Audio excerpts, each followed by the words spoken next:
Eh, me parece excelente, digamos, tener continuidad en este tipo de encuentros, de charlas, porque realmente la pandemia nos está mostrando en todas las etapas las deficiencias que tenemos en los diversos sistemas de salud. Al principio fueron el sistema de salud en sí, las políticas que se requerían para, como decía Mario Rovere, digamos, entre enfermarse y no enfermarse estaba la política, y entre enfermarse y no morirse los sistemas de salud. Y, y la reflexión nos lleva a ver los diversos sistemas, cuáles dieron las mejores respuestas y todo. Ahora estamos en la etapa de la vacuna, con lo cual se nos presenta toda la problemática de la industria farmacéutica, los intereses y bueno, en medio de todo eso, ¿dónde realmente queda ubicado el ser humano con sus necesidades y con sus derechos? Yo siempre digo que en su momento la Inquisición era algo moralmente aceptada y se llevaba a cabo y el pueblo acudía a ver las quemas de las brujas, de las mujeres que tenían, salían de algo del esquema hegemónico. Y fue realmente la reflexión lo que llevó del campo de lo moralmente aceptado a lo ético, y se terminó con eso. Bueno, creo que estos encuentros nos producen, nos dan tela para reflexionar, y, y es a través de la ética lo que estamos requiriendo como para poder cambiar los modelos, como para poder incrementar el derecho a la salud y exponerlo en la medida que debe ser expuesto. No me extiendo más, así que les agradezco muchísimo y bueno, a escuchar y aprender de los que saben. Abrazo. Bueno, ahora le vamos a hacer un poco la batuta a Marcela Varela, que es la compañera que va a coordinar hoy la actividad. Así que bueno, Marcela, quedamos en tus manos. Bueno, muchas gracias. Bueno, buenas tardes a todas, a todos. Bueno, hoy tenemos, tal como decían nuestros anteriores oradores, el gusto de presentar, en primer lugar, a María Belén Almejún. María Belén Almejún es bióloga molecular, investigadora del CONICET, docente de la UBA, miembro de la CTA Regional Norte Capital, Ciencia Nuestra, Protagonismo y Lucha, y las Curie. Y en segundo lugar, tenemos el honor de presentar al doctor Constantino Tulupas, médico especialista en farmacología clínica y docente de farmacología en la Universidad Nacional de La Plata, y consultor de la Red Argentina de Salud. Bueno, les doy la palabra a ambos, y bueno, luego de la exposición vamos a dejar unos minutos para las preguntas, para los comentarios. Bueno, adelante. Hola, ¿qué tal? Buenas tardes y gracias por la invitación, antes que nada. Con Constantino ya estuvimos juntos en una charla de ATE, de hecho, al respecto de vacunas, así que un gusto de vuelta compartir con él, sobre todo, bueno, desde la visión desde el punto de vista biológico y de la salud de las vacunas, y desde el punto de vista farmacológico, que es la visión que da Constantino, que hace falta también como para debatir en qué contexto estamos, ¿no? Yo tengo un PowerPoint, no sé si se puede compartir. La vez pasada no estaba como para compartir los participantes, y esta vuelta tampoco. Si hay una habilitación como para compartir pantalla, no sé, o a menos que quieras empezar vos, Constantino, no sé cómo querés que hagamos. No, Belén, por supuesto un gusto estar con todos y contigo nuevamente. Comenzá vos. Yo no voy a presentar más que algunas líneas de análisis de la infodemia y de la información desde una mirada de la farmacología clínica y de la situación hoy. ANMAT acaba de aprobar Sputnik para mayores de 60 años hace una hora, así que Sí. estamos en tiempo real. Así que Belén, comenzá vos. Perfecto. Lo que vos consideres, hacé tu presentación. Bárbaro. Bueno. Ahí te habilité, Belén, para que puedas compartir. Sí, perfecto. Díganme si se ve, porque esto de la virtualidad hace que miren mi presentación. Igual el Zoom es bastante más amigable, porque por lo menos veo algunos de costado. En otras plataformas me veo a mí misma nada más. Bueno, en realidad yo hice una presentación general que venimos haciendo con alguna de las chicas de Ciencia Nuestra, que somos investigadoras en salud. Yo soy bióloga molecular pero inmunóloga, trabajo con pacientes inmunodeficientes, en diagnóstico clínico con pacientes del Garrahan, digo, porque a veces biólogo molecular parece como que, bueno, solo nos dedicamos a las moléculas, en particular de la inmunología. Y bueno, empezar diciendo algo que por ahí muchos conocemos, pero que hace falta repetir porque últimamente se están generando muchos debates en torno a las vacunas y aumentando una brecha que parece que a nosotros al menos nos preocupa. O sea, decir que las vacunas son el mejor beneficio para la salud pública parece redundante, pero la realidad es que sabemos que esto no es opinión, es consenso científico, la información con la que disponemos es vasta y muy clara a lo largo del tiempo.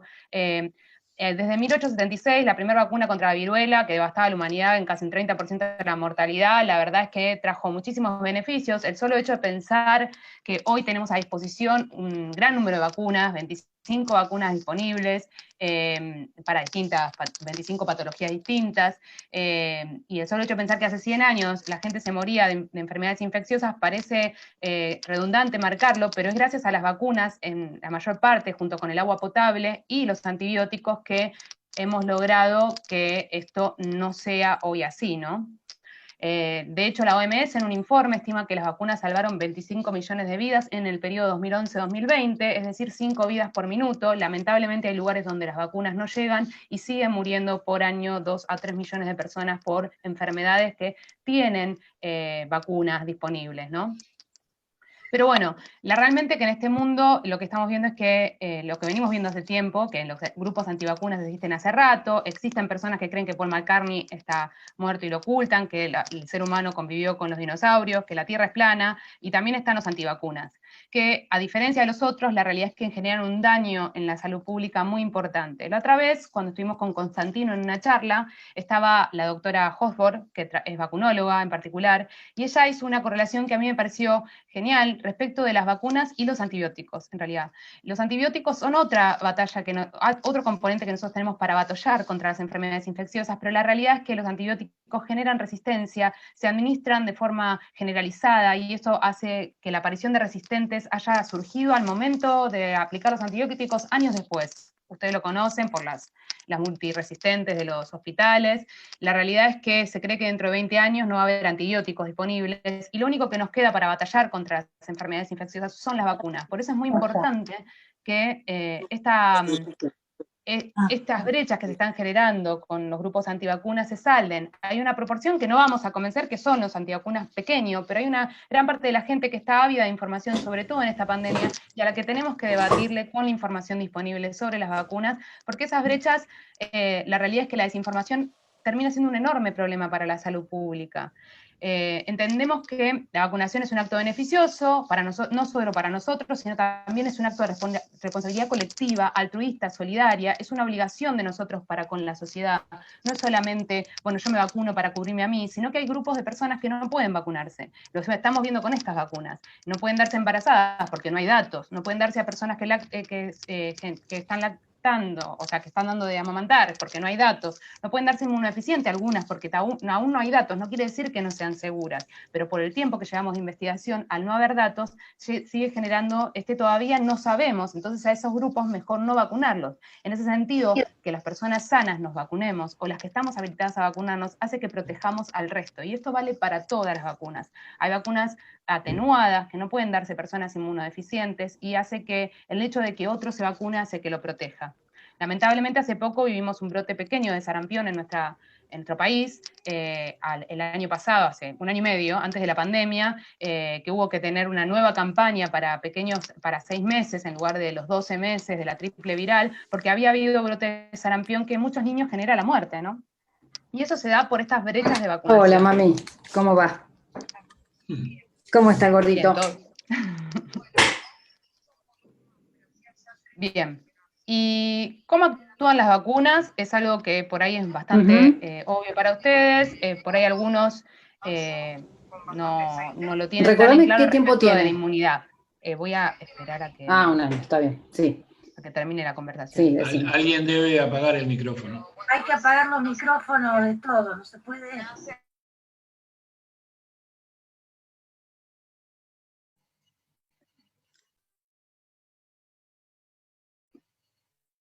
Ahí los muteé a todos, Belén, desmuteate.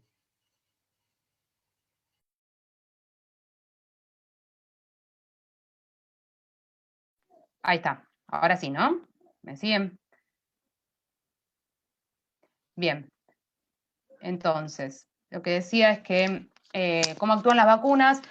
La inmunidad es un proceso que sucede en el organismo contra cualquier agente externo, ya sea virus, bacterias, toxinas, y existen dos tipos. Al principio nuestro cuerpo tiene una barrera física rápida que actúa en horas, pero si esa barrera se traspasa, que es lo que conocemos como inmunidad innata, realmente se da una nueva, un nuevo desarrollo de esa inmunidad que va, una más evolucionada, por así decirlo, que es la inmunidad adaptativa, que reconoce a los patógenos o a los agentes externos como si supiera su DNI. Y lo que tiene de particular es que no reconoce generalidades, sino que reconoce a cada uno individualmente, y la particularidad que tiene es que deja memoria. Y en esa inmunidad se basan las vacunas, dejando memoria, ya sea por anticuerpos, que es lo que venimos escuchando, o por linfocitos T, que también es muy importante, y muchas veces no se menciona, y en particular para virus, esta inmunidad es una a la que le tenemos que prestar atención, y no hay instrumentos para medirla de manera fácil. O sea, el hecho que decaigan los anticuerpos no significa que no va a funcionar la vacuna. Existe para vacunas, para la parte viral, los virus toman control de nuestras células, están adentro de nuestras células, y las células que están infectadas sacan a la superficie algo que dice: yo estoy infectado, soy tuyo, pero tengo algo adentro que no es tuyo. Y hay este tipo de células que están dando vueltas por el organismo, que son las células T, dicen: esta célula está infectada, y la eliminan.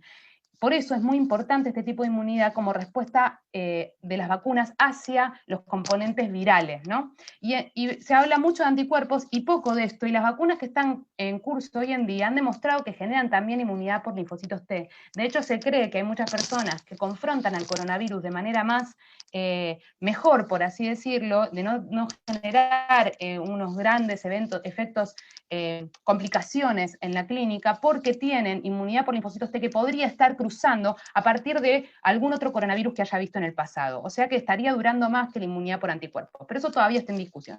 A lo que voy es que estos dos tipos de inmunidad son muy importantes.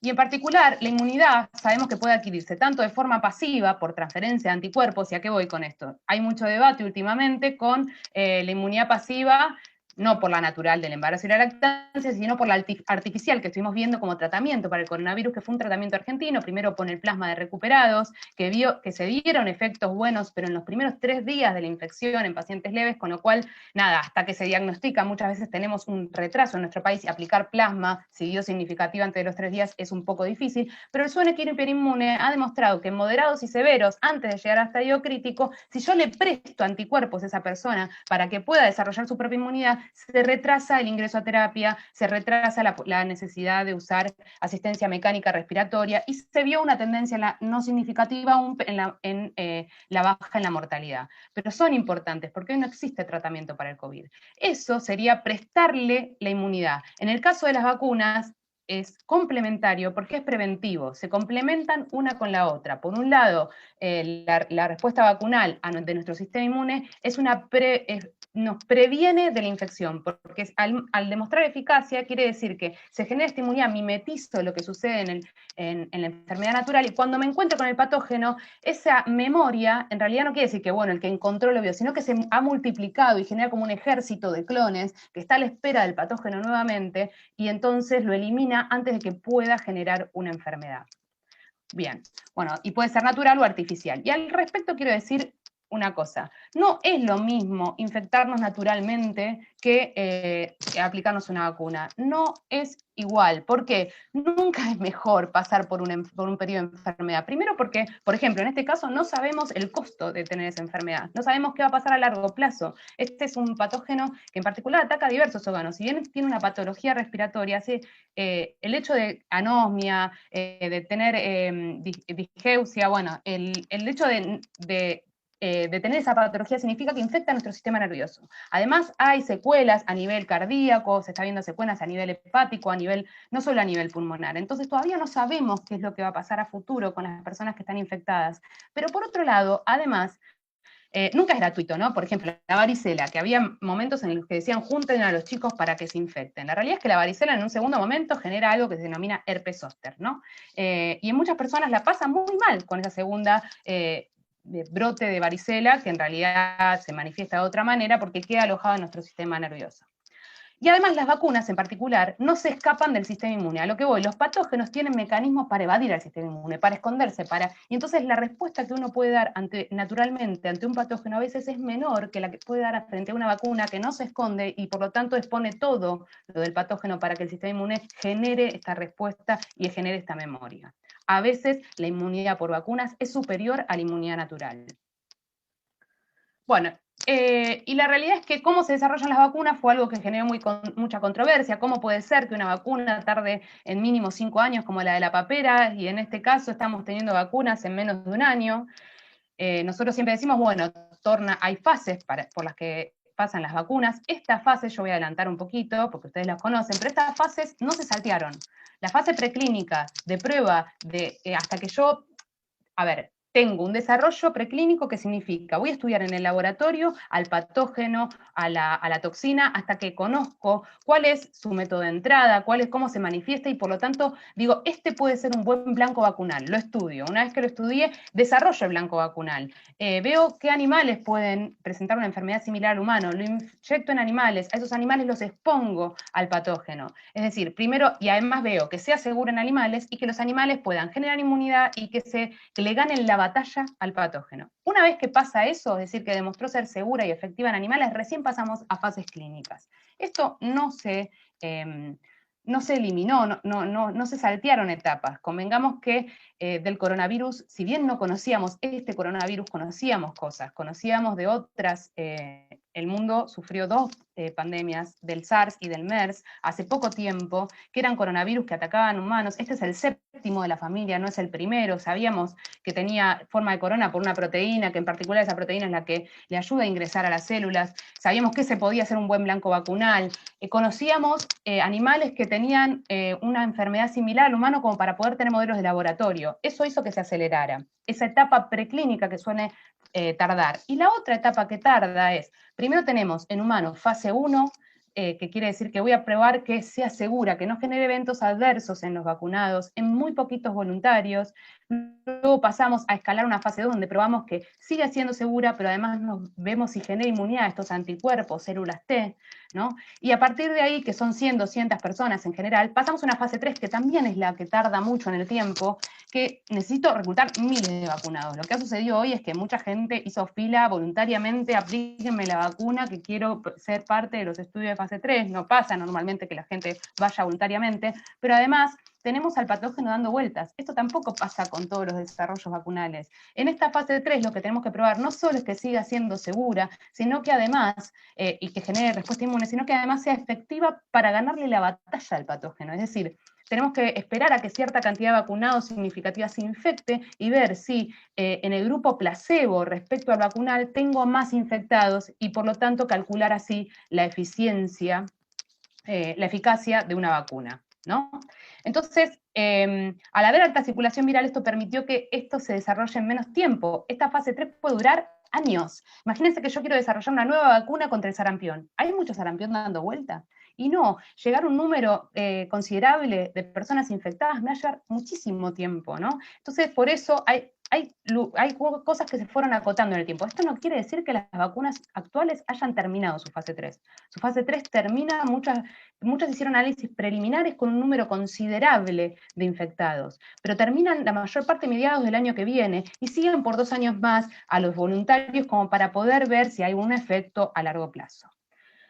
Para la aprobación, los resultados son presentados ante los entes regulatorios de los países y luego se da lo que es la distribución y la vigilancia epidemiológica, que es lo que estamos viviendo hoy en nuestro país. Hay una aprobación de emergencia en este caso porque no terminaron los estudios de fase 3 y hay una vigilancia epidemiológica en este caso activa. Argentina tiene una vigilancia epidemiológica pasiva para todas las vacunas, pero en este caso están llamando a las personas que se vacunaron como para ver qué eventos tienen y ir registrando.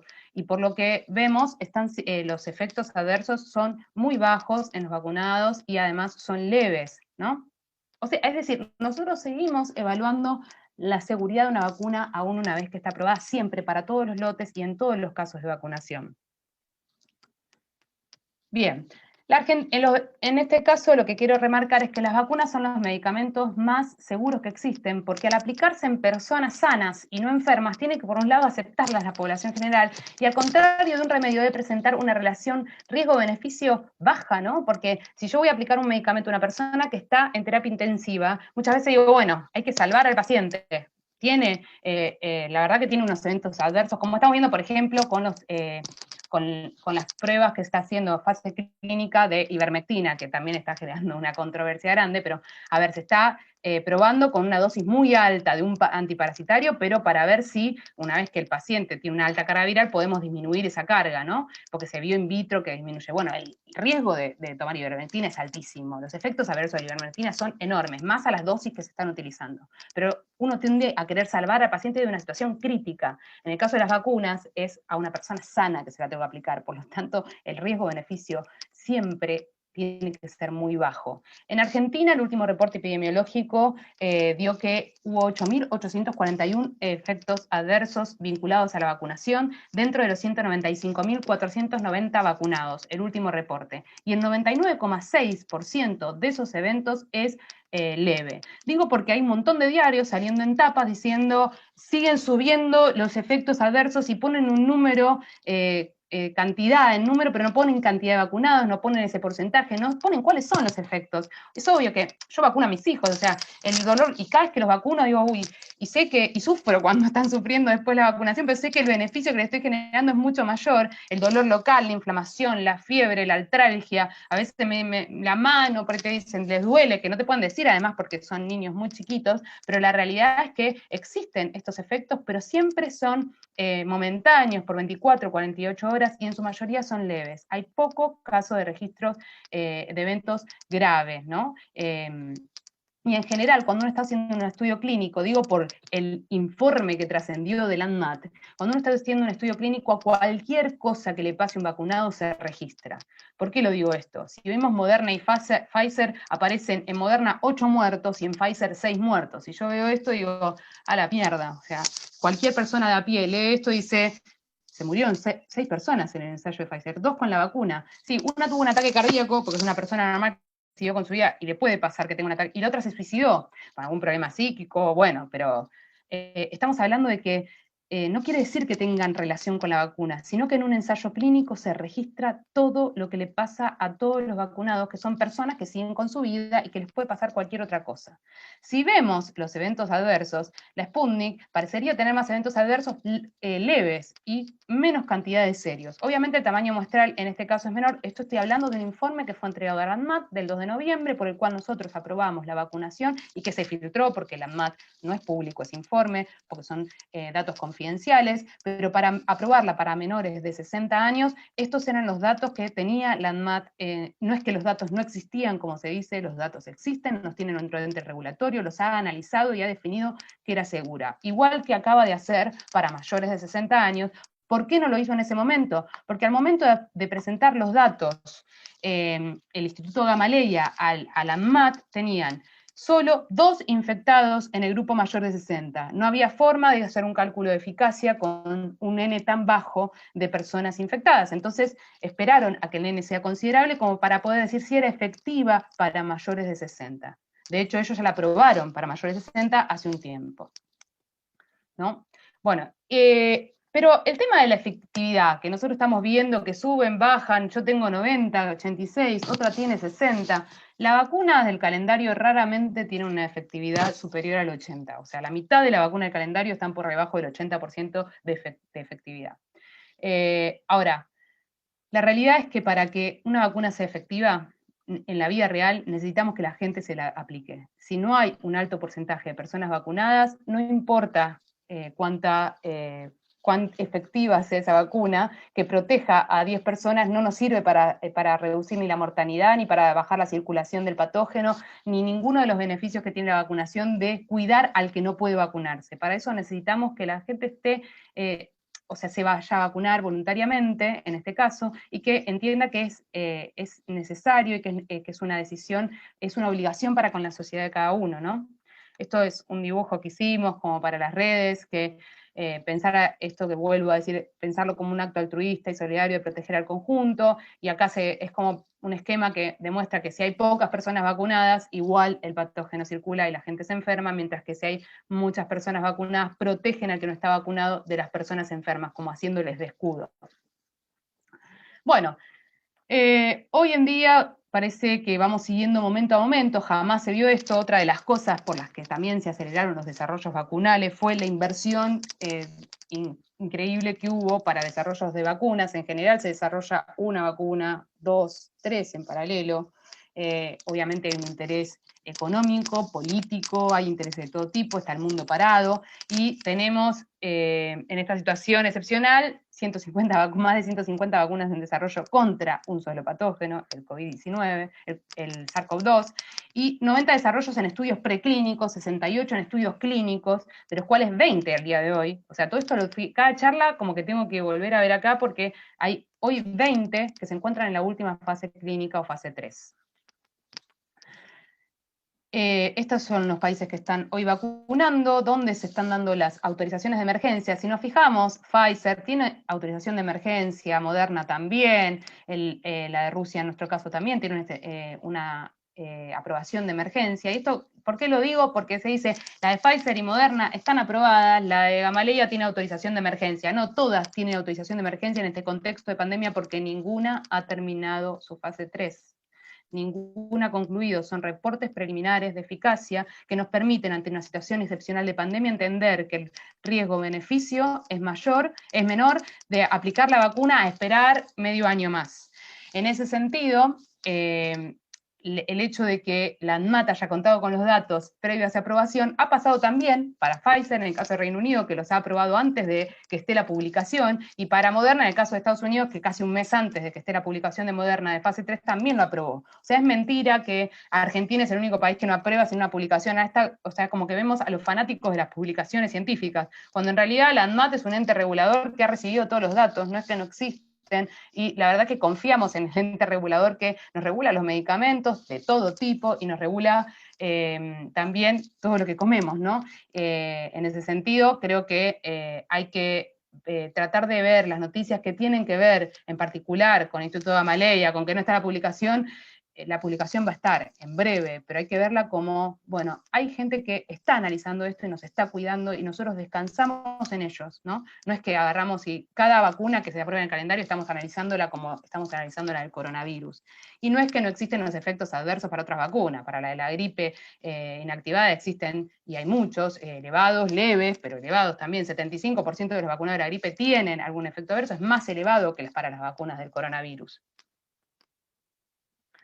Bueno, y esto ya lo dije, que no partimos de cero, que en particular el Instituto Gamaleya es un instituto que tenía una vacuna en fases clínicas para el MERS, con lo cual adaptó rápidamente su plataforma para poder generar una vacuna contra el coronavirus, como pasó con nuestros científicos, con lo que son los desarrollos de kit diagnósticos, que estaban haciendo diagnósticos para enfermedades como el dengue, y que rápidamente, cuando empezó la pandemia, dijeron, bueno, transformemos nuestra investigación como para poder hacer diagnóstico de este nuevo coronavirus, y gracias a eso, por la escasez que había mundial de vacuna, de kit diagnósticos, pudimos diagnosticar, ¿no?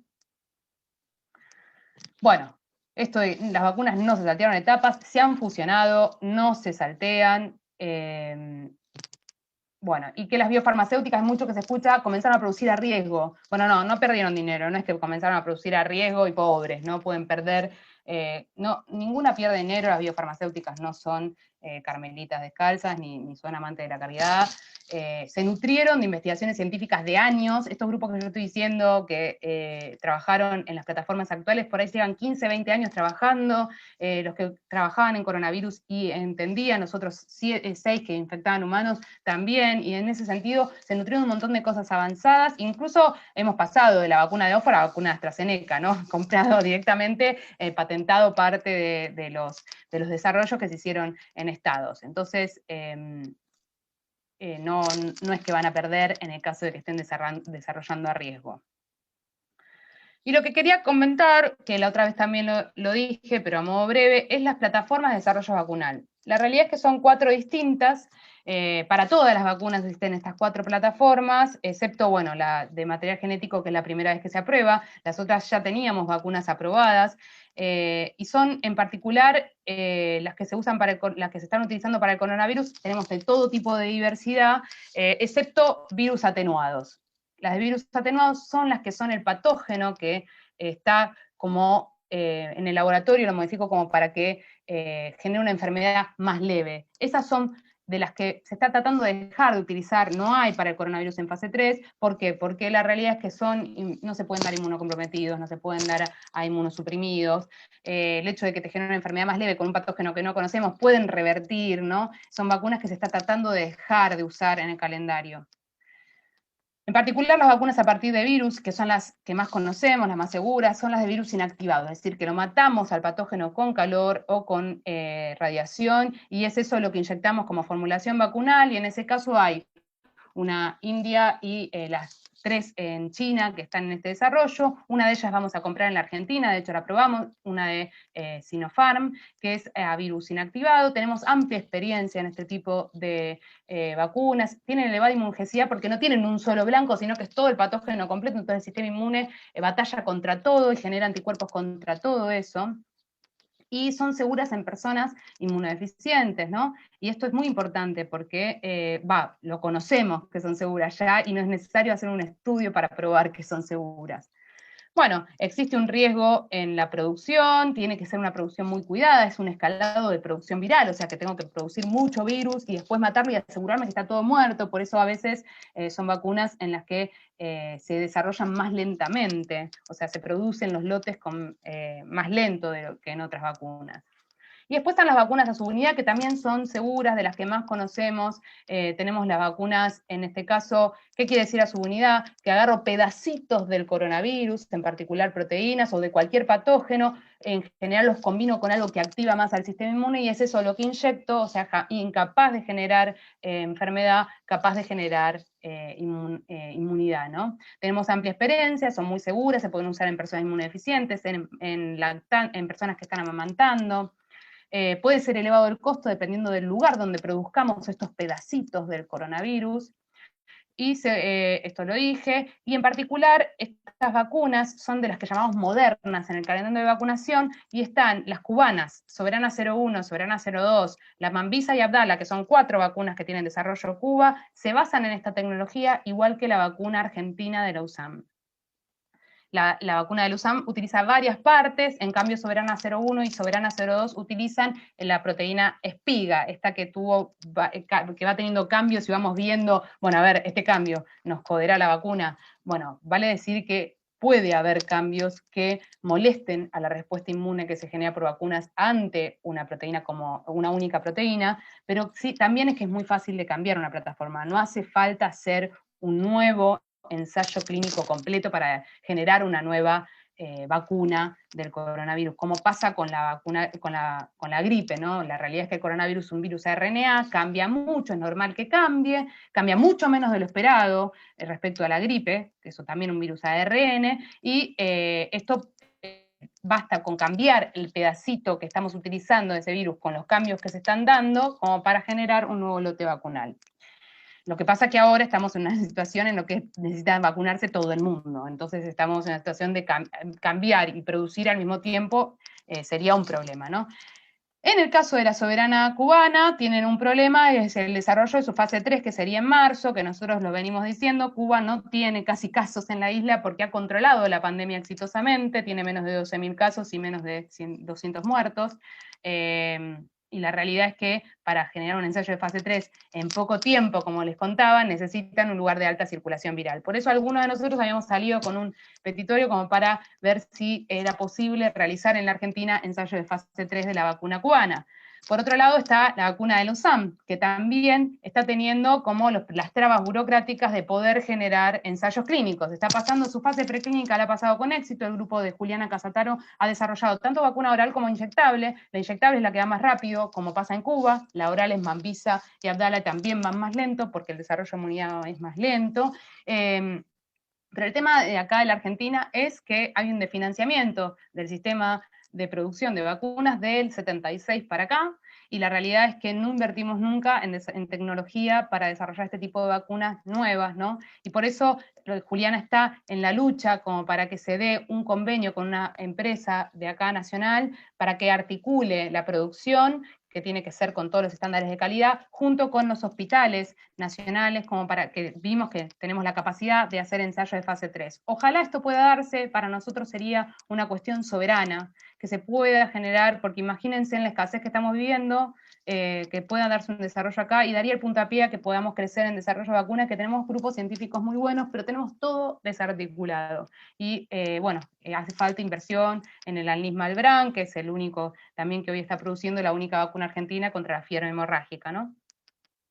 Bueno, y después vienen las que estamos hoy inyectando en la población argentina, las vacunas basadas en virus modificados, que son esta Sputnik del Instituto Gamaleya, la OGAM COVID Vac, en realidad el nombre científico. También tenemos la vacuna de Oxford o AstraZeneca, que es la Chadox, y la de CanSino, que es la china, que se basan todas, bueno, también está la de Johnson & Johnson, que se basan en modificar un virus del resfrío, ya sea humano o de chimpancé, para el caso de AstraZeneca, y un virus de resfrío que es incapaz de generar enfermedad, pero se utiliza como un buen delivery de información, porque el virus de resfrío sabe ingresar a nuestras células, entonces si lo inyectamos en el músculo va a ingresar a las células y va a dejarle la información de que genere un pedacito del coronavirus por un breve tiempo, que luego se degrada, ¿no? Esa información. En ese breve tiempo nuestras células se notan como infectadas, el sistema inmune reconoce la célula infectada, monta una respuesta inmune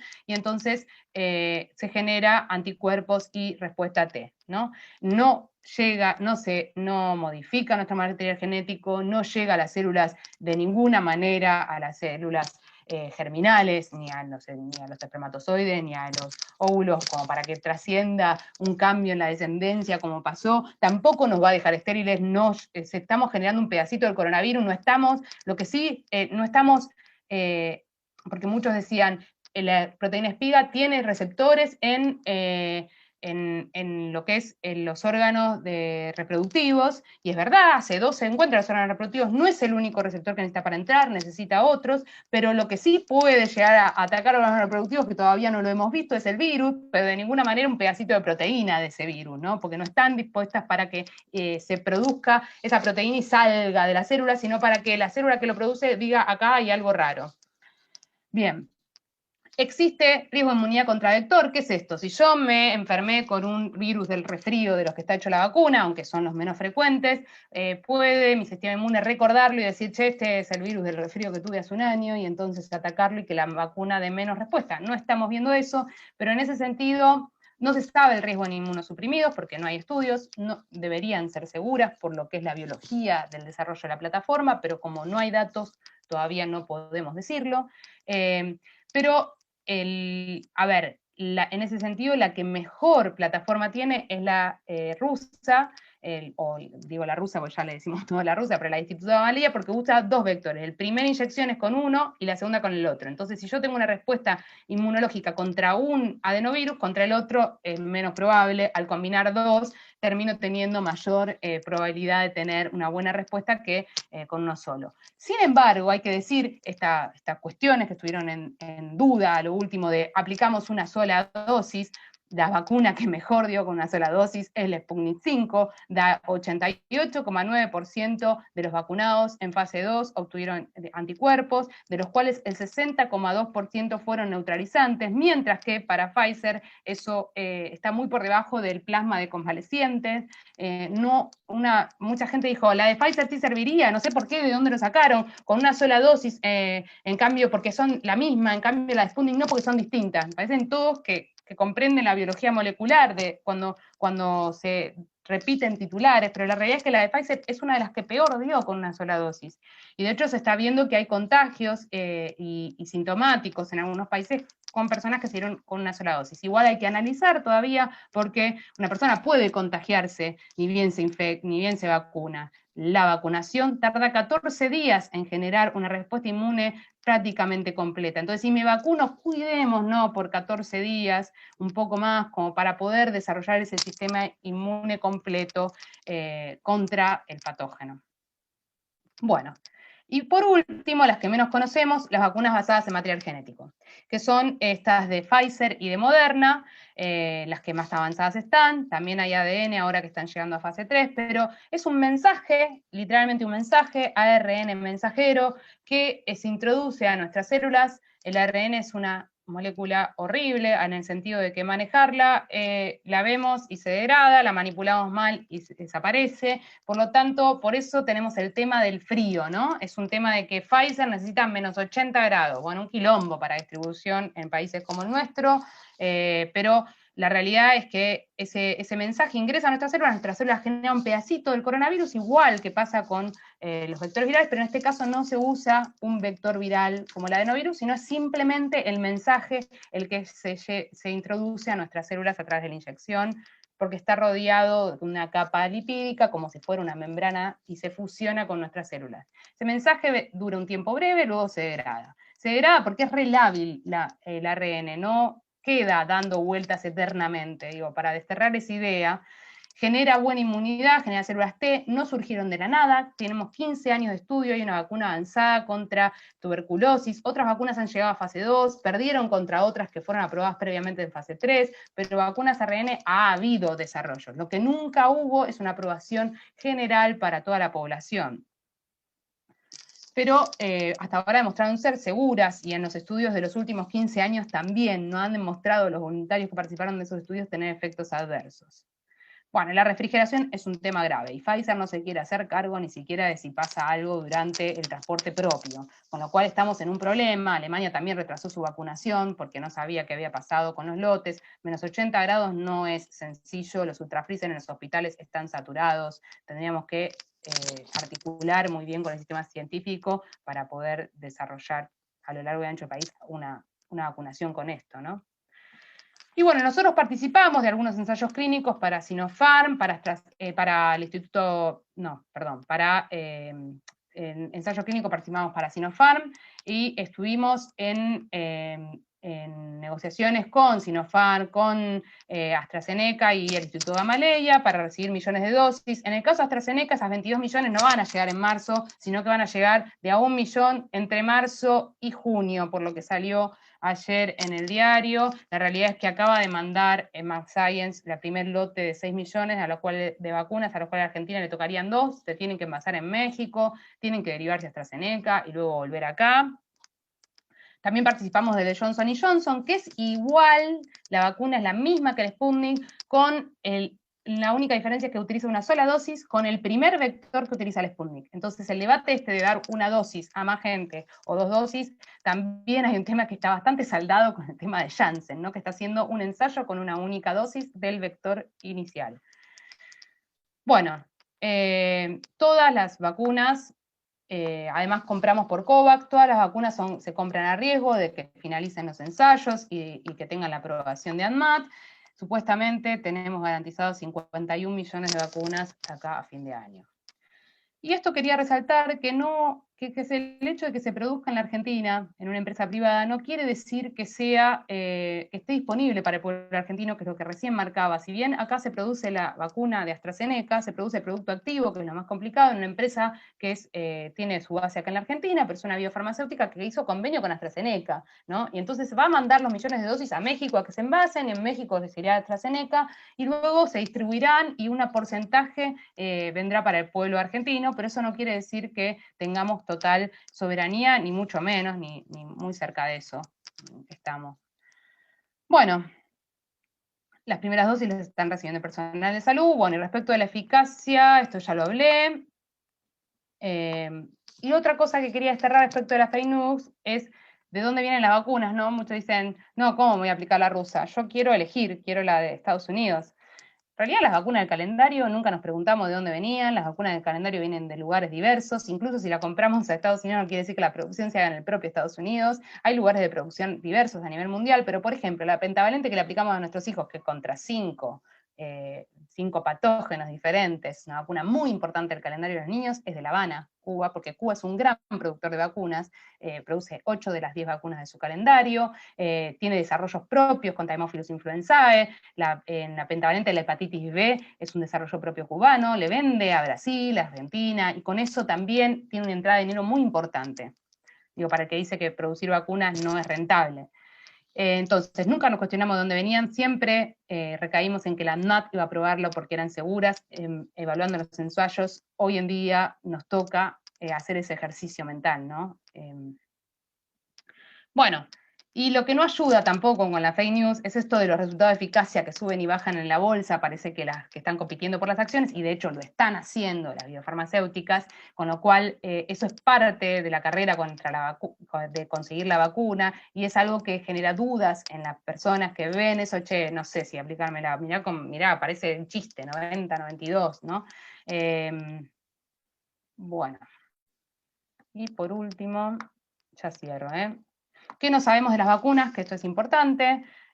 Sabemos que nos permiten desarrollar inmunidad, no podemos saber cuánto tiempo dura esa inmunidad, porque los ensayos, como dije, no terminaron y los vacunados se siguen durante 2 años. Puede ser que la inmunidad generada por estas vacunas dure 1 año, dure 6 meses, como ya se sabe que duran, dure 2 años, o dure más. Y hasta tanto no, y eso pasa con muchas vacunas que decimos el refuerzo al año, y después se saca ese refuerzo al año y se pone a los 2 años. La realidad es que no sabemos hasta el momento cuánto tiempo se mantienen. Parecen perdurar con más tiempo que la inmunidad natural. Tampoco sabemos que las personas que quedan protegidas, si se contagian y sin desarrollar la enfermedad, es decir, vamos a tener que seguir con las medidas de prevención porque no se han testeado todos los voluntarios. Lo que sí se vio es los que desarrollaban enfermedad. Por ahí nos protegen del desarrollo de enfermedad y por lo tanto bajan la mortalidad, pero no bajan el riesgo de infectarnos y poder contagiar. Eso es importante decirlo porque siempre se dice vacuna, listo, me saco el barbijo. No. Sabemos que son seguras a corto plazo, los efectos adversos hasta el momento son muy bajos de los ensayos y de hecho con las que se están aplicando en la Argentina ya, o sea, las vacunas que hoy están aprobadas de emergencia ya han recibido muchas más aplicaciones que las del propio ensayo clínico y no se han visto eventos adversos ni efectos adversos graves, pero no sabemos si generan un efecto a largo plazo, pero tampoco lo sabemos para el coronavirus, y ni para en el tratamiento para algunas enfermedades cuando se aprueban así de emergencia, ni para las vacunas normalmente recientemente aprobadas, ¿no? Entonces, en ese sentido, bueno, lo que no sabemos es esto, pero tampoco sabemos un montón de otras cosas del patógeno en particular. No se sabe si la infección natural las secuelas que se están viendo son complicadas, por eso yo les decía que no es gratuito contagiarnos, no es una gripe ni un catarro más, como suelen decir las fake news de los medios. Y por último, si podemos soñar con la vieja normalidad, es verdad que las vacunas están viéndose en Israel, en particular que tiene una alta proporción de vacunados en mayores de 60, se vio que está bajando, en esa población en particular han bajado los contagios y las muertes, hasta un 30% se está viendo, con lo cual es algo muy positivo de un país que tiene un porcentaje elevado de vacunación, el más elevado del mundo. es probable que continúe la circulación del virus a pesar de esto, sobre todo porque hay una parte de la población que no va a poder vacunarse, los niños, por ejemplo. Por lo tanto, porque no hay ningún ensayo realizado en niños, debemos mantener las medidas de higiene y cuidado aún después de haber recibido la vacuna. Tenemos 96 millones de infectados al día de ayer. Es mucho, ¿no? Teniendo en cuenta que hay sustesteo, porque cada país testea con lo que puede, ¿no? Y tenemos 2 millones de muertes a nivel mundial, que es un montón teniendo en cuenta las medidas inauditas que se han tomado. Yo he escuchado que es casi la misma, que los mismos infectados y muertos que la gripe, se dice en Argentina, como fake news. Bueno, es totalmente mentira. En la Argentina, la gripe va en el mismo lugar de estadístico que las infecciones por neumonía, las muertes por neumonía. Las muertes por neumonía son de miles de patógenos. Si nos fijamos, muertes por gripe en la ciudad de Buenos Aires durante el año 2019 fueron 100. Nada más. Es la única estadística separada que tenemos en el Ministerio de Salud. Por lo tanto, no estamos hablando de lo mismo ni de cerca, ¿no? Además que con una contamos con una vacuna y con la otra no contábamos. Bueno, la llegada de la vacuna no va a llevar a cero esta situación. Por eso la mejor vacuna es la responsabilidad colectiva hoy en día, que es un tema de que la gente ha dejado de cuidarse. Bueno, esto ya lo puse. Y para volver a la vieja normalidad, no solo necesitamos vacunarnos, necesitamos que la gente entienda la importancia de esta vacunación. No existen vacunas probadas en niños. Necesitamos cuidarnos, las desigualdades que hoy tiene la mayoría de nuestro pueblo van a continuar, al igual que la interacción capitalista nuestra con el medio ambiente, que puede generar otras pandemias de origen zoonótico. Y por último, necesitamos cambiar un poco este mundo en el que vivimos, porque debemos generar mejores condiciones de salud y de vida para todos y todas. Es lo único que podría permitirnos en un futuro evitar surgimiento de nuevas pandemias y estar mejor preparados para resolverlo de otra forma, situaciones similares que puedan surgir. Y bueno, a lo último, quiero dejar este mensaje de entender que la importancia de las vacunas como parte de nuestra soberanía. Es necesario que entendamos que hace falta inversión en desarrollo de vacunas locales, y se vio sobre todo en esta pandemia, donde nos colocó en una situación muy por debajo como para a la hora de negociar con las biofarmacéuticas, ¿no? Eso es todo. Espero que no se haya hecho muy aburrido, pero bueno, cualquier cosa después damos lugar a las preguntas.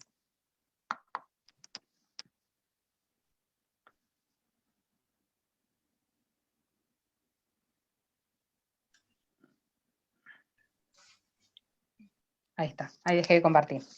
Bien. Marcela, ¿ibas a hablar?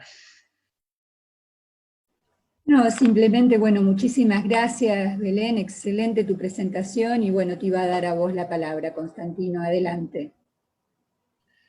Bueno, bien.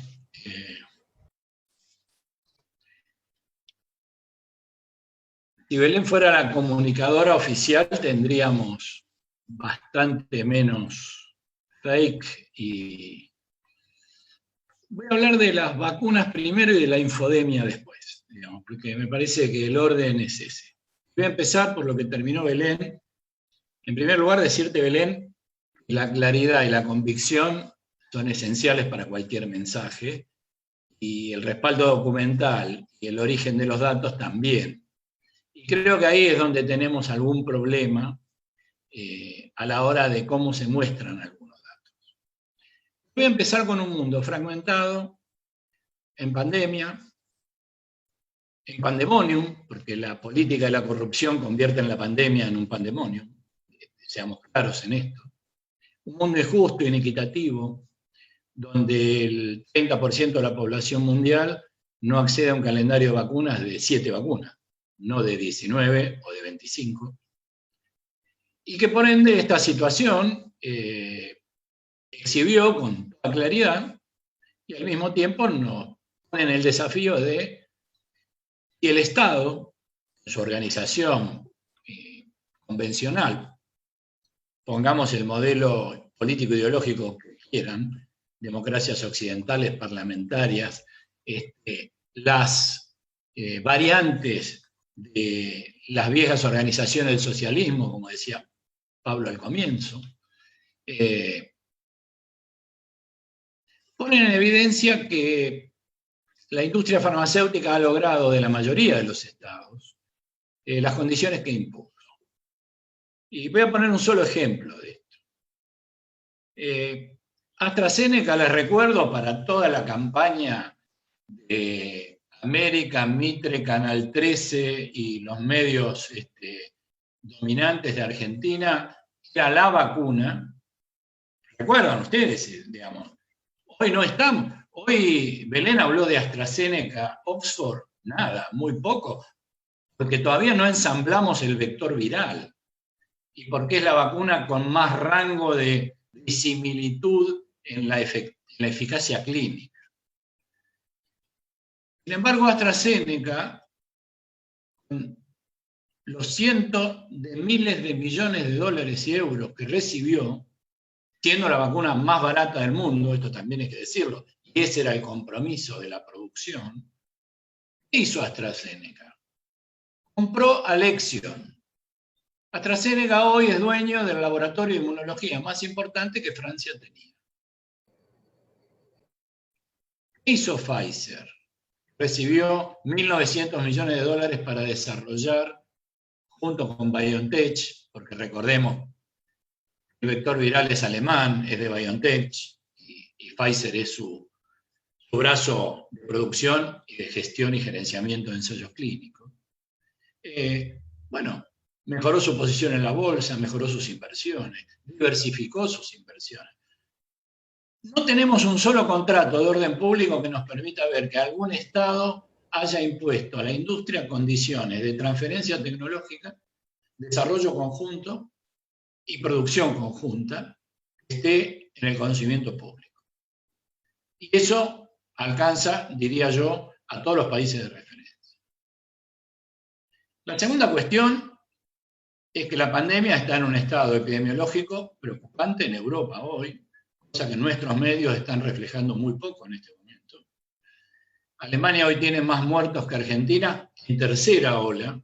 O sea, nosotros tenemos que pensar cómo morigerar este camello que estamos teniendo con ascensos, producto de la temporada de verano, y cierto relajamiento y de las fiestas. Con lo cual lo que quiero decir es,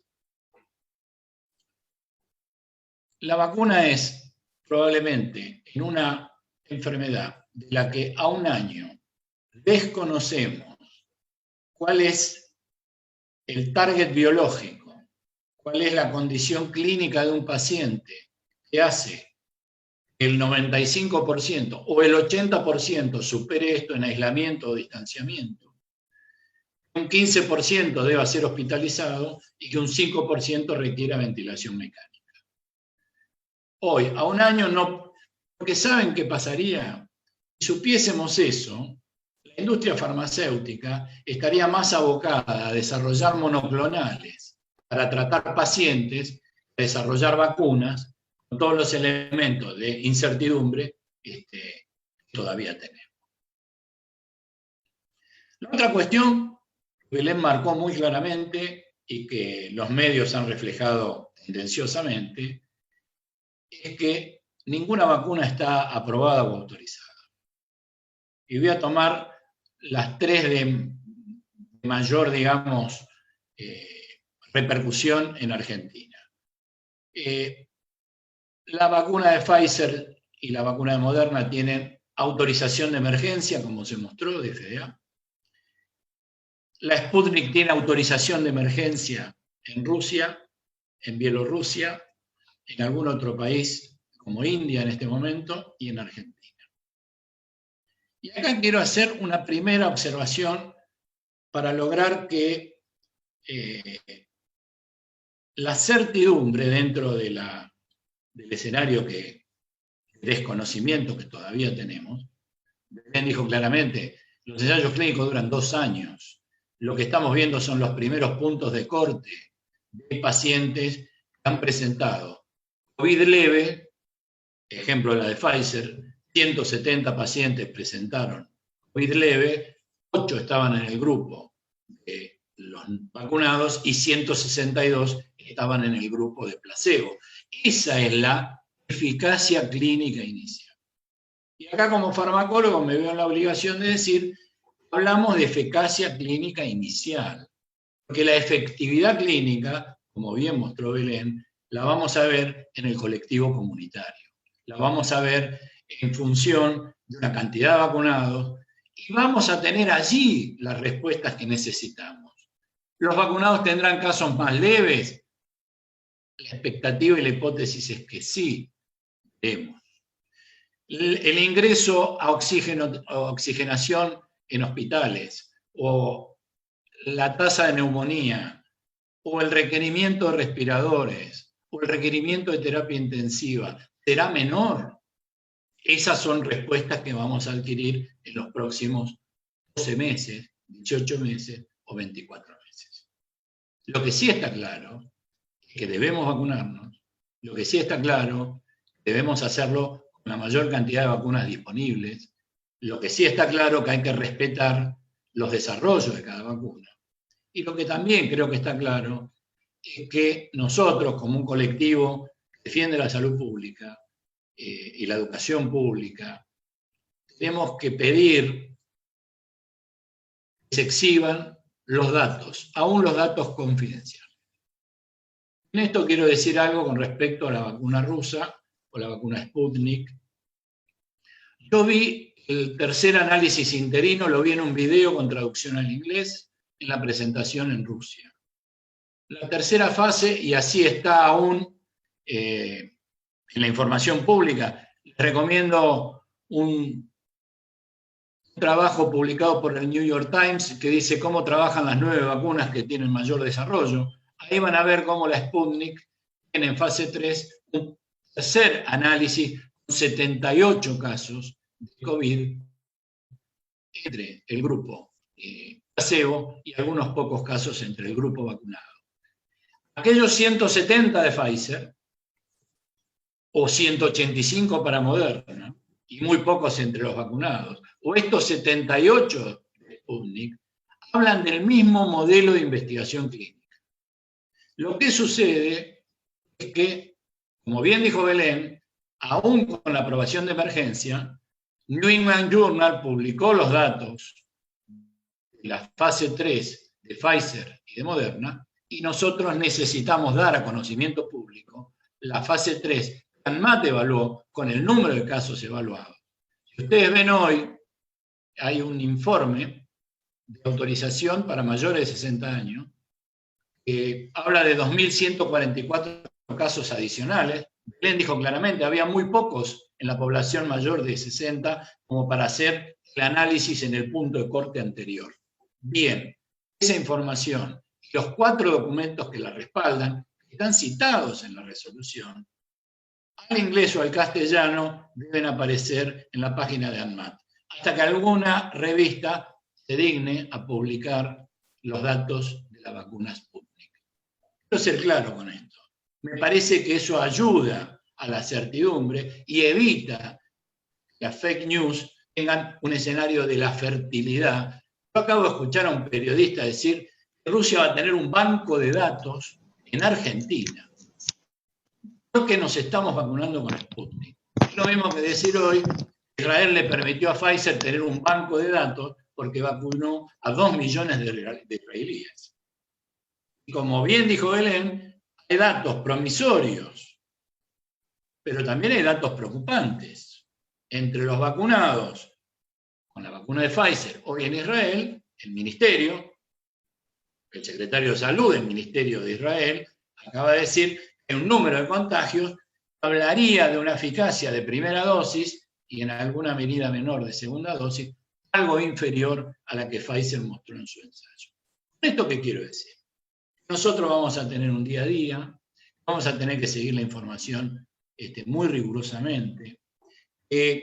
No tenemos que comprar operaciones de prensa, tenemos que mejorar la comunicación oficial, y esto lo digo porque hoy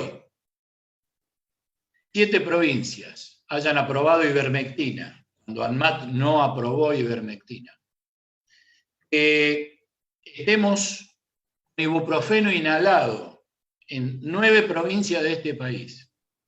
Y que esto se difunda en los medios como un hecho simpático o como un hecho que promueve una inquietud investigativa.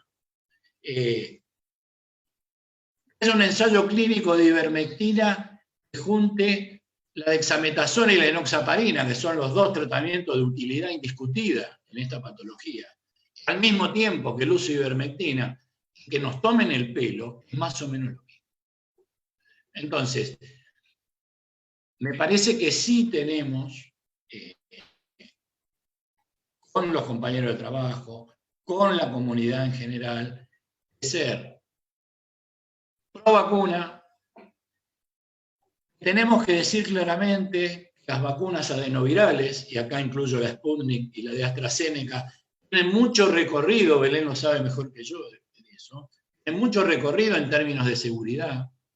Así como en agudo vemos que solo producen algún cuadro pseudogripal o una artralgia o el dolor en la inyección, a mediano y largo plazo no hay evidencia de efectos adversos relacionados con la vacuna. Esto con las vacunas de ARN es una incertidumbre en el mediano y largo plazo. Eso hay que asumirlo. Eso no quiere decir que no haya que usarlas. Y también hay que asumir que esas vacunas hoy tienen que explicar, como bien dijo Belén, algunos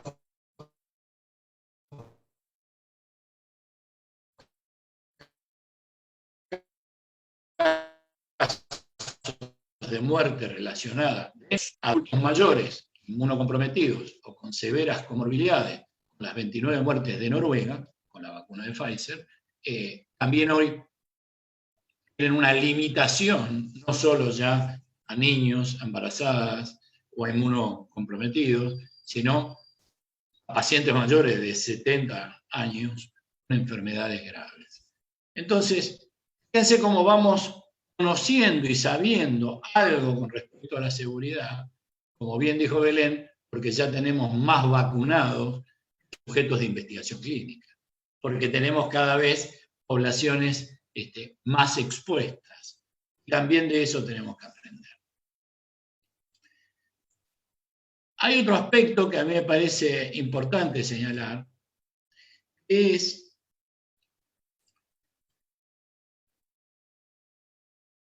la fase 3 de una vacuna. ¿En qué termina? Termina en la autorización o no de esa vacuna. O sea que nos va a pasar también, quizás alguna de las vacunas, finalmente, o por su baja eficacia clínica, demostrada en ensayos clínicos, o algunas porque la farmacovigilancia activa, como bien señaló Belén, nos muestre una tasa de contagio en determinada comunidad. La experiencia israelí es muy interesante. También nos tenemos que enterar que Pfizer hizo un convenio con el Estado de Israel, el cual aseguró la posibilidad de vacunar con primera dosis a 2 millones de personas y con segunda dosis ya a esta altura 400.000 personas. Entonces, sobre este escenario, lo que uno tendría que hacer para fortalecer la campaña en Argentina es pedir claramente la publicación de los datos que se analizaron de modo confidencial, pero que están disponibles y estarán disponibles para la vacuna Sputnik en una publicación próximamente. Se acaba de conformar un comité internacional para la vacuna Sputnik. Calculo yo que también esa decisión ha sido tomada por las dificultades, el modelo oficial, el modelo de la industria occidental, tal como la conocemos, apuesto no solo por las campañas de fake, sino por las dificultades que hay para que fuera del origen de determinados países con industria farmacéutica, esto se produce. Después lo que tenemos que hacer es que nuestros trabajadores de la salud estén muy informados. El Instituto Gamaleya tiene una experiencia en vacunas y un desarrollo de referencia en el mundo. Cuba es un productor de vacunas reconocido mundialmente. Hay tercerizaciones para la compra de vacunas en Cuba hacia países que no tienen relaciones comerciales con Cuba. Entonces, me parece que necesitamos fortalecer una contrarreferencia y creo que más allá del esfuerzo, quiero decir claramente, por allí está Juan seguramente escuchando y hay muchos amigos y compañeros que tienen que gestionar gestionar esta pandemia es muy difícil. Ahora, gestionar y hacer un gran esfuerzo y fracasar en la comunicación es algo que uno no se debe permitir, no se puede permitir. Porque de esta manera es cuando prenden las operaciones de prensa, las fake, y lo hacen, digamos, muy, muy claramente. Yo hoy leí los diarios, tengo como hábito leer todos los diarios de donde he trabajado o hemos trabajado con Guadalupe, que trabajamos juntos. Así que leo muchos diarios todos los días y también veo todos los portales de Europa y de Estados Unidos. Hoy Australia ha demandado a Pfizer por no entregarle la vacuna. Hoy España tiene el 50% menos de las dosis que estaban comprometidas. Y España hizo una activa campaña de vacunación. Hoy Italia le hizo una presentación a Pfizer de cumplimiento de contrato. O sea, empecemos a acostumbrarnos a algo que Belén señaló muy bien, que es vacunar al 70% del planeta requiere un esfuerzo que el capitalismo neoliberal no ha hecho nunca para pandemias tan graves como la del hambre o tan graves como el acceso a vacunas o a medicamentos esenciales.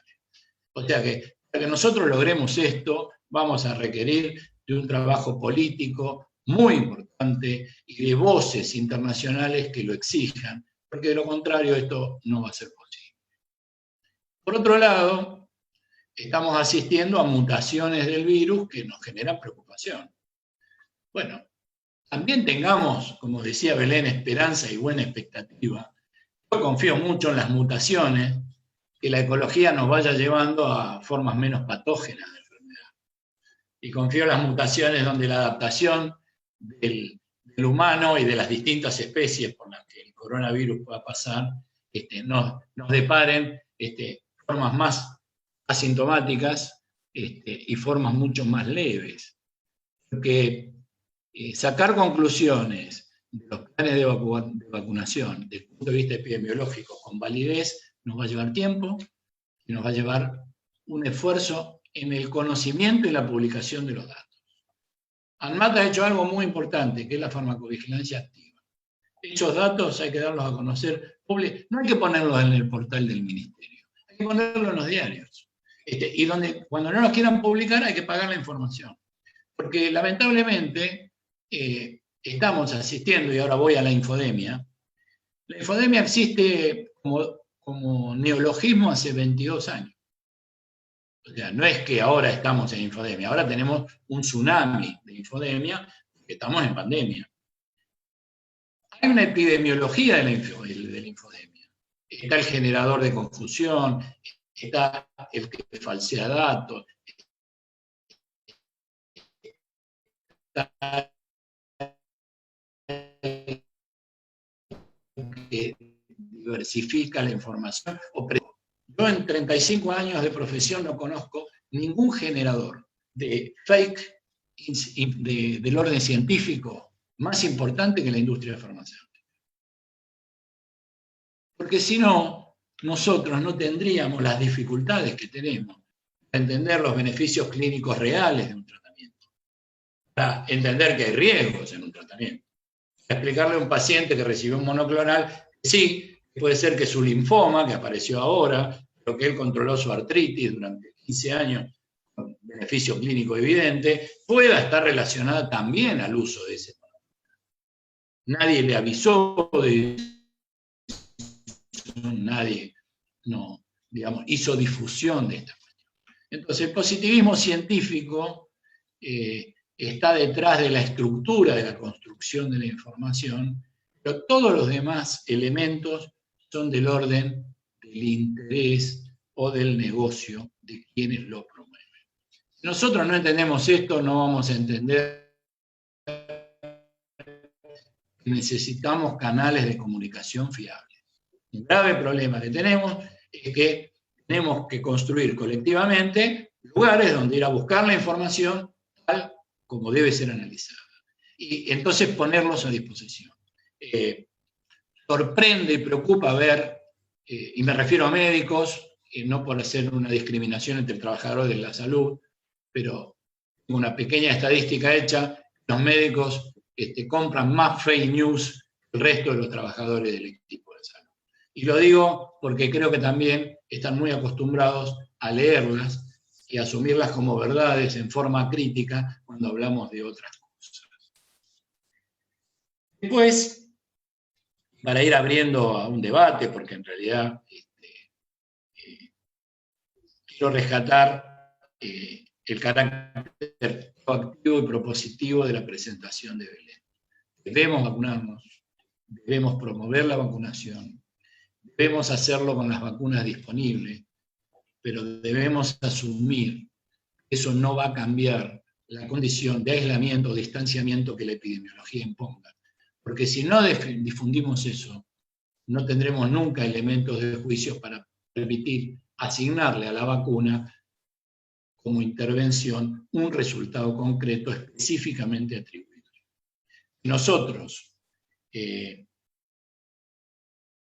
planteo un dato de interés. Empezaron los ensayos clínicos entre 12 y 18 años. Empezaron hace una semana. Bueno, estamos hablando de la población a la que peor le hablamos, a la que más imputamos de responsabilidad en la contagiosidad o la transmisibilidad del virus, y en definitiva a la que habrá que decidir en algún momento si tenemos que vacunar o no. Entonces, fíjense cuánto nos falta.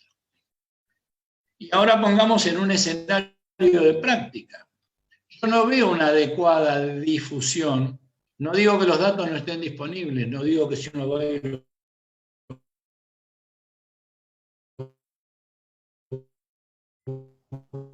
no esté la información. Juan Gervas, las 26 preguntas que se haría un médico. Se cortó un poquito. A ver ahora. Repetí lo último que dijiste. ¿Ahora me veis bien, Marcela? ¿Sí? ¿Se oye? Bien. No puede ser que yo haya tocado sin querer el mouse. Decía que Juan Gervas y su grupo en España publicaron un dato muy interesante, de 20 o 26 preguntas que un médico puede recibir atención primaria de condición de embarazada, de niño, de alérgico, de asmático. Y nosotros necesitamos claramente difundir a quiénes está destinada la vacuna. ¿Cuándo comienza la vacunación para los mayores de 60 años? Ya me van a decir ustedes que muchos mayores de 60 años ya se vacunaron, eso ya lo sabemos. Por esto quiero decir que victimizarnos en la infodemia sin hacer contrarreferencia y sin buscar canales de comunicación más fiables, no nos va a permitir desarticular operaciones tan burdas. Y además, analicen ustedes la calidad de los comunicadores. Nosotros tenemos comunicadores que han sido ministros de salud, que tendrían que estar explicando aspectos terribles de su gestión. Y hoy son los quienes recomiendan vacunar con determinada vacuna y no hacerlo con otra. Y no tenemos contrarreferencia discutiendo ahí. Y después tenemos los problemas que tiene cualquier gobierno que está, de alguna manera, enfrentando una condición inédita y una situación inédita, y hay un desgaste en cada uno de los actores y en el trabajo de esos actores que también hay que considerar. Hay que oxigenar la comunicación. Y lo digo a nivel nacional y también lo digo a nivel provincial. Después el interior del país tiene otro tipo de problemas, como por ejemplo ministros de salud que promueven la propia ivermectina y que hacen protocolos y los firman y los mandan a los hospitales. Me tocó participar en un Zoom invitado del Ministerio de Salud de la Nación, donde se analizó el ensayo de ivermectina de 45 pacientes a 3 dosis distintas y que determinó un descenso de carga viral en uno de esos grupos. Éramos 22 invitados, los 22 por unanimidad asumimos que lo único que generaba ese estudio era una buena hipótesis. Y lo que había que hacer era un ensayo clínico, y no una autorización bajo condiciones especiales. Era lo que pretendía el grupo con esa publicación. Entonces, tenemos una autorización bajo condiciones especiales de suero equino hiperinmune, con problemas de significación estadística grave en la mayoría de los datos. Es hora que abramos un capítulo de discusión abierta de todas estas dudas. Esa es mi propuesta concreta, que me parece que permitiría, digamos, a algunos comunicadores dejarlos por lo menos con menos argumentos a esgrimir, pero también al colectivo de salud en particular con más elementos para analizar. El comunicado de la Sociedad Argentina de Terapia Intensiva para ibuprofeno inhalado y para suero equino hiperinmune es categórico, el de la Asociación de Medicina Respiratoria y de la SADI para el caso de ibuprofeno y ivermectina también son categóricos. Sin embargo, nosotros tenemos distritos que llevan adelante protocolos sin que las provincias se victimizan. Siempre que si ANMAT aprobó, ellos tienen que aprobar. Ahora, cuando ANMAT no aprueba, ellos también aprueban. Estamos en un grave problema de rectoría sanitaria. Y esa rectoría sanitaria, yo entiendo que se construye, por supuesto que lleva tiempo, pero esta pandemia es como que la exige como un espacio para desarticular operaciones que conducen a otros objetivos. Me parece que con la presentación de Belén, que fue hipercompleta, y estos pequeños aportes, podemos, si Pablo está de acuerdo, Marcela, abrir un intercambio de preguntas que debe haber montones. Bueno, muchísimas gracias, Constantino. Un aplauso para él, para Belén, para ambos. Muchísimas gracias. Y bueno, damos comienzo a las intervenciones, a las preguntas. Hay algunos comentarios en el chat.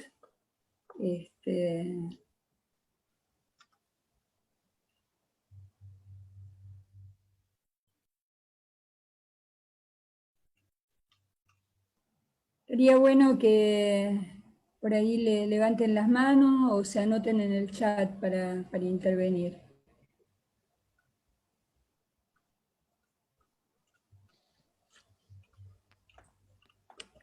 Hay una pregunta. En el chat hay una pregunta para Belén. Sí. Sí, el tema de que se dijo mucho, ¿no? Mucha gente dice, ¿por qué todavía no tenemos una vacuna contra el HIV? Luego de tanto tiempo. Es una pregunta muy buena porque surge mucho y yo me lo olvido así, de decir, ¿no? Son virus completamente distintos. Recordemos que el HIV es un retrovirus, o sea que no es un virus como este tipo, no es un virus, o sea, es un virus que tiene ARN, pero que tiene la capacidad cuando ingresa a nuestras células de convertirlo en nuestro material genético, de insertarse en nuestro material genético y quedar incluso guardado años, hasta tanto volver a despertar. Pero no solo eso, sino que es un virus muy complejo en el que ataca a nuestro propio sistema inmune. Sus células blancos son células del sistema inmune. Entonces, los propios linfocitos T, hay dos tipos de HIV, otro que ataca a monocitos, pero no importa, son células de nuestro propio sistema de defensa las que son atacadas, y por eso la persona no fallece de HIV, en el caso que fallezca. Hoy por suerte hay un tratamiento y las personas con HIV no mueren, ¿no? Pero la persona fallecía de SIDA, de síndrome de inmunodeficiencia adquirida, o sea, no era inmunodeficiente, sino que el virus le mataba a sus propias células y lo volvía inmunodeficiente. Generar una vacuna contra un virus que ataca nuestras propias células del sistema inmune es una deuda de científica, si querés, todos quisiéramos tenerla. Hoy se trata con un cóctel de drogas, y eso, ¿por qué se trata con un cóctel también, no? Porque uno podría decir, bueno, ¿por qué no hay una droga contra el HIV y hay un cóctel? Bueno, porque es un virus que además muta mucho, y muta mucho adentro del paciente. Uno no tiene un virus único, sino que tiene una población viral. En general el virus es una campana, que le decimos, tenemos poblaciones virales de distintas mutaciones. Si yo aplico un medicamento bajo una población y crece otra, Y así vamos luchando con distintas drogas hasta que vamos bajando todo y llegamos a un momento en que la replicación viral es indetectable, a pesar de que todo enfermo de HIV puede repuntar en algún momento, por eso se controlan todo el tiempo. Pero bueno, básicamente porque se trata de una biología diferente del virus. Hoy tenemos la vacuna BCG para tuberculosis, la peor vacuna del mundo para mí. Es una vacuna que tiene muchísimos efectos adversos, se dan al momento de nacer, en el caso de nuestro país, los inmunodeficientes, en los niños burbuja, que a veces se les dice que son inmunodeficientes combinados severos, muchas veces fallecen a causa de la BCG, porque los detectamos por la vacuna. Entonces, y sin embargo no hay otra, es la mejor herramienta que tenemos y todavía no pudimos generar algo mejor que esa vacuna, ¿no? Pero son patógenos completamente distintos, patógenos que escapan al sistema inmune de manera muy eficiente, a diferencia, por suerte, de este virus. Hay una pregunta de Raúl. Voy a hacer un comentario que recordé recién. Ah, perdón. Dale, Marcelo. Sí, hay una pregunta de Raúl. Raúl pregunta, ¿por qué no se está dando información de la Sputnik vacuna a la sociedad? ¿Es segura esta? Todavía tengo dudas de colocármela. No sé quién quiere responder, si Belén. Primero la experta y después yo hago un comentario. Dale, No, bueno, adelante, Belén. la vacuna, mira, yo te voy a decir varias cosas. El Instituto Gamaleya es un instituto que viene trabajando en esta plataforma de vacunas adenovirus hace tiempo. Es el único instituto del mundo que tiene aprobada una vacuna con esta tecnología, que es la vacuna contra el ébola. Yo realmente me siento bastante confiada en que sea ese el instituto que nos pruebe la vacuna y no Johnson & Johnson, por ejemplo, que nunca había hecho vacunas hasta este momento. Pero bueno, igualmente todas ellas han pasado las etapas de seguridad y de generación de inmunogenicidad. Pero para que tengamos una idea, el Instituto Gamaleya tiene una reputación enorme y en particular es el que ha desarrollado más fielmente esta plataforma vacunal y que por lo tanto fue quien podía de alguna manera, como ya tenía desarrollado una vacuna contra el MERS, también modificar su propia plataforma para generar más rápido este desarrollo. En ese sentido, yo creo que es el mejor lugar que nos puede proveer en cuanto a, la vacuna, ¿no? De este tipo de plataformas. Ha demostrado ser segura en cuanto a efectos adversos, ya lo vimos además con toda la población que tenemos vacunada. ¿Cómo? Por ahí no venía de la pregunta. Y después, como decía Constantino, los datos están, ¿no? No es que no existen los datos de fase 3, fueron entregados a la ANMAT, el primer reporte fue de 12.400 vacunados, dentro de los cuales se encontraron esos 78 personas que habían presentado enfermedad y se encontraban mayoritariamente en el grupo placebo, pero de los 12.000 vacunados, 8.000 estaban menores de 60 y 4.000 mayores de 60. Dentro de los 4.000 mayores de 60, solo 2 se habían infectado. Esos datos fueron entregados a ANMAT en diciembre, principio de diciembre o fin de noviembre, y hoy recibieron otra foja más con más datos, porque el total de vacunados de la Sputnik en fase 3 es 40.000, ¿no? Entonces, en ese sentido, los datos los tiene la ANMAT. Yo entiendo que me parece que hay una deficiencia en la comunicación. Creo que las deficiencias en comunicación se pagan caro. También entiendo que hay intereses políticos y económicos para ir en contra de una campaña de vacunación, en particular con la Sputnik 5, es un convenio de Estado a Estado, esto es decir, ANMAT no aprobó, ANMAT recomendó porque era algo de Estado a Estado, pero ahí de vuelta hubo una falencia en la comunicación, porque miles de veces se preguntó cómo era el proceso de aprobación. Me lo han preguntado a mí en medio de comunicación y yo dije, mira, yo no soy de ANMAT, no conozco la regulación, tratamos de pasar contactos, la realidad es que la gente de ANMAT está muy ocupada, pero el gobierno debería haber salido a decir, hay diversas formas de aprobación de cualquier medicación, incluso las vacunas. Una es en aprobación en lo que son empresas reguladas por ANMAT, como el caso de Pfizer, que lleva este camino, y otra es entre Estado y Estado, donde la ANMAT no es que aprueba, sino que emite un informe y el Ministerio de Salud es el que aprueba, porque eso existe por otra vía legal. esas burocracias nosotros como gente de a pie ni las conocemos y debería haber sido claro previamente y hubiéramos evitado todo esto de ANMAT no aprobó, es el ministerio que aprueba por encima. Los datos existen, los datos fueron analizados, la realidad es que está demostrando ser tan fiable como cualquiera de las que está hoy disponible de fase 3, y entiendo que hay un hueco comunicacional, muy buenas intenciones, pero bueno, en eso tenemos que trabajar todos. Entiendo que ANMAT no los hace públicos porque nunca hizo esto, pero además porque existe esto de la confidencialidad de los datos respecto a la publicación en una revista internacional. Yo creo que, como decía Constantino, hace falta que clarifiquemos y que nos saquemos esas dudas. Nadie más que yo quiere que se publique ya esa publicación en la revista internacional, porque cada vez que me preguntan, tengo que explicar, bueno, los datos existen, la gente de ANMAT es confiable, nos recuida, todo esto que estoy diciendo, pero yo estoy así, dice, por Dios, que esa publicación salga ya. O sea, y creo que todos estamos en esa, pero bueno, de lo que leímos, además yo tengo compañeros trabajando en ANMAT, de lo que leímos de los reportes, yo personalmente me hago cargo, y además es el informe ese que dijeron, se filtra el informe de ANMAT, es el informe interno, que no debería haber salido así de esa manera, evidentemente igual se vio, y remarcaron lo que querían de ese informe, en lugar de haberlo hecho por un medio oficial, remarcaron 3 eventos graves, cuando en realidad ni siquiera se sabe si están asociados a la vacunación, y salieron a decir barbaridades cuando yo les mostré el cuadrito de esa comparación con Pfizer y Moderna, son eventos esperables, son efectos adversos. Yo había seleccionado algo en Google de los efectos del ibuprofeno, yo les juro que si leen los efectos adversos de cualquier droga de las que consumimos habitualmente, nadie consumiría nada, porque la realidad es que tiene que quedar todo registrado. Con el ibuprofeno hay problemas en visuales, uno lee y dice, yo prefiero que realmente no llamo que la gente lea las contraindicaciones de todos los medicamentos, porque también existe un tema de que la gente se asusta, ¿no? No estamos preparados por ahí para leer algunas cosas, pero sí para una comunicación oficial eficiente, y eso hace falta, y más en este momento.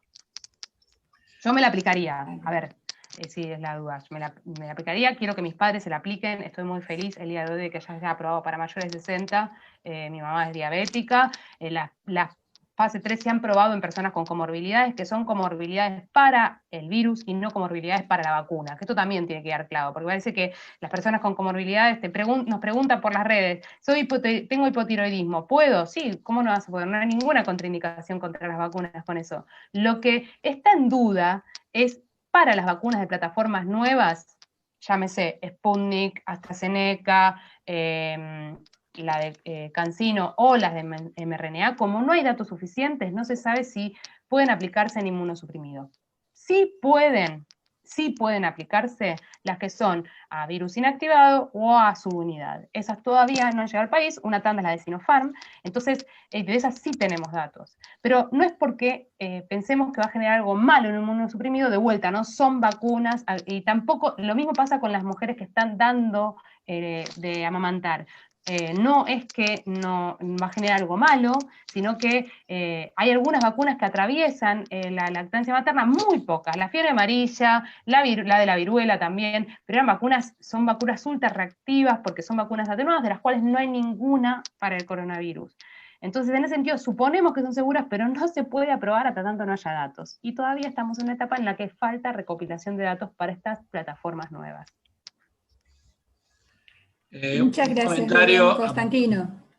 Bien, me voy a vacunar, me parece importante esto que acaba de decir Belén, y los grupos etarios de mi familia, en la medida que la norma les dé alcance, hagan lo propio. Al compañero que tenía dudas le doy 2 datos. Oxford AstraZeneca registró hoy en la agencia europea la fase 1-2 de la combinación con Gamaleya de su vacuna. O sea, la vacuna Sputnik 5 tiene 2 componentes, como acá se vio, el AD5 y el AD26. La primera dosis es con AD26, es altamente inmunogénica, Belén lo dijo, y la segunda dosis completa ese 91,4%. La combinación al doble antígeno habla del acierto de Gamaleya en haber hecho esa estrategia de desarrollo. Si no, AstraZeneca no se asociaría a hacer una investigación clínica para ver si mejora su 62% de promedio de eficacia clínica. La otra cuestión que quería comentar, que yo vi una foto de Merkel con Putin. Y la verdad, ninguno de los dos me cae muy simpático, quiero ser claro en esto. Pero fue en Moscú. BioNTech es alemán.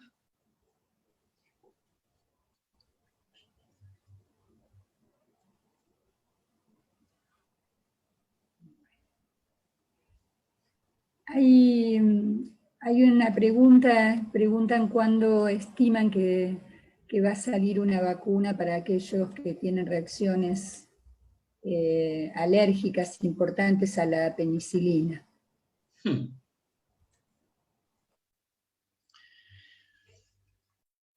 Quizás las de partículas, ¿no, Belén?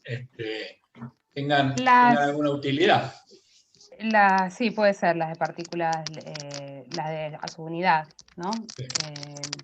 Pero no entiendo del todo la pregunta, ¿no? Porque las alérgicos a la penicilina, exactamente las vacunas, ¿cuáles no podrían estar dándose? ¿Se puede hablar en voz alta el de la pregunta como para poder...? Porque hay varias dudas y sobre todo son de falta de datos, ¿no? Y que yo no puedo responderlas porque son de falta de datos. No es que estas plataformas sean inseguras, por el contrario, son más seguras que muchas vacunas que tenemos en el calendario y que están siendo reemplazadas. El tema, porque muchos preguntan, bueno, yo tengo artritis, ¿no? O yo estoy tomando una medicación oncológica, estoy haciendo un tratamiento quimioterápico. Bueno, todo eso se considera dentro del campo de los inmunosuprimidos. En ese caso, ninguna de las vacunas presenta evidencia de no poder darse. En todo caso, un inmunosuprimido genera una menor respuesta frente a esa vacuna que otras, por eso es importante que todos los sanos no inmunosuprimidos nos vacunemos. Pero, por eso, repito, existen dos plataformas vacunales de fase 3 de las que sí sabemos que no generan problemas en los inmunodeficientes, ni en los que son las vacunas a su unidad, como la de Cubana, la de Novavax, que también está en fase 3, el desarrollo de la UNSAN en la Argentina.